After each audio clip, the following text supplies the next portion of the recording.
പാലക്കാട് ശ്രീനിവാസൻ വധക്കേസിൽ ഒളിവിലായിരുന്ന പ്രതി ഷഫീഖ് NIA പിടിയിലായി. മലപ്പുറം സ്വദേശിയെ ഷഫീഖിനെ കൊല്ലത്ത് നിന്നാണ് പിടിച്ചത്. ഇയാളെ കൊച്ചി NIA കോടതിയിൽ ഹാജരാക്കി. രാഗൻ ചേർന്നു. രാഗൻ, ഇയാളുടെ കേസിലെ പങ്കാളിത്തം അടക്കമുള്ള മറ്റു വിവരങ്ങൾ എന്താണ്? രതീഷ്, RSS നേതാവായിട്ടുള്ള പാലക്കാട് ശ്രീനിവാസനെ കൊലപ്പെടുത്തിയ കേസിൽ വളരെ സുപ്രധാനമായൊരു അറസ്റ്റാണ് ദേശീയ അന്വേഷണ ഏജൻസി നടത്തിയിരിക്കുന്നത്. ഈ കൃത്യത്തിന് ശേഷം അതിന്റെ ഗൂഢാലോചന ഉൾപ്പെടെ പങ്കെടുത്ത ശേഷം ഒളിവിൽ പോയ ഷഫീഖിനെയാണ് പിടികൂടിയത്. ഇയാൾ മലപ്പുറം സ്വദേശിയാണ്. ഇയാളെ പിടികൂടിയത് കൊല്ലത്ത് നിന്നാണ്. ഇത്രയും നാളായി ഇയാൾ ഒളിവിൽ കഴിഞ്ഞു വരികയായിരുന്നു.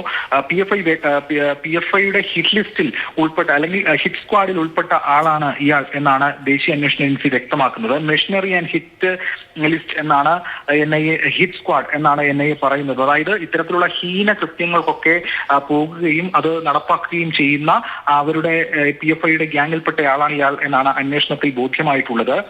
മാത്രമല്ല, ഈ ഒന്നാം പ്രതിയായിട്ടുള്ള ആളുമായി ചേർന്നും ഇയാൾ ഗൂഢാലോചന ഉൾപ്പെടെയുള്ള കാര്യങ്ങൾ നടത്തിയിട്ടുണ്ട്.